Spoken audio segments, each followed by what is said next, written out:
Well, Awe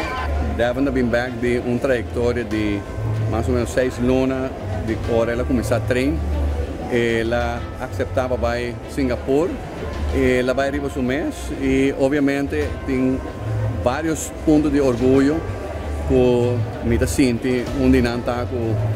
ela vai fora um mês, ela competir, ela toma reto que depois de 19 anos ela vem back no esporte e me ganha com seu colega na faz tremendo trabalho,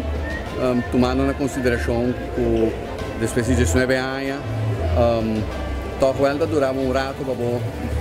brinda back em condição e por performar no nível que nós assim.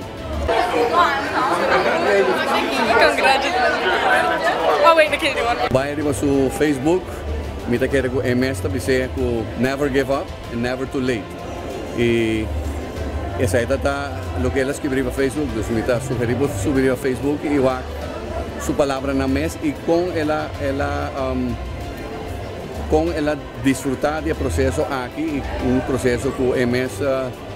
gosta de dizer.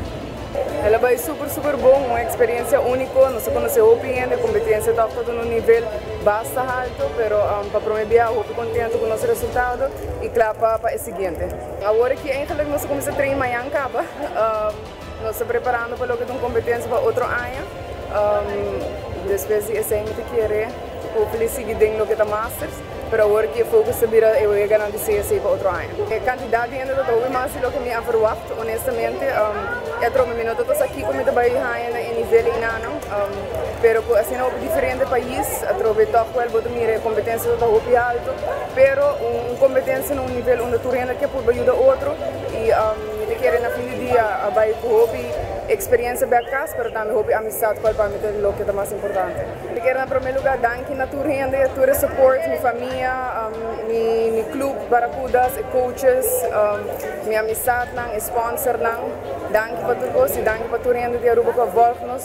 minha repara hopi ainda todo tem interesse para o que está passando, então de coração danke.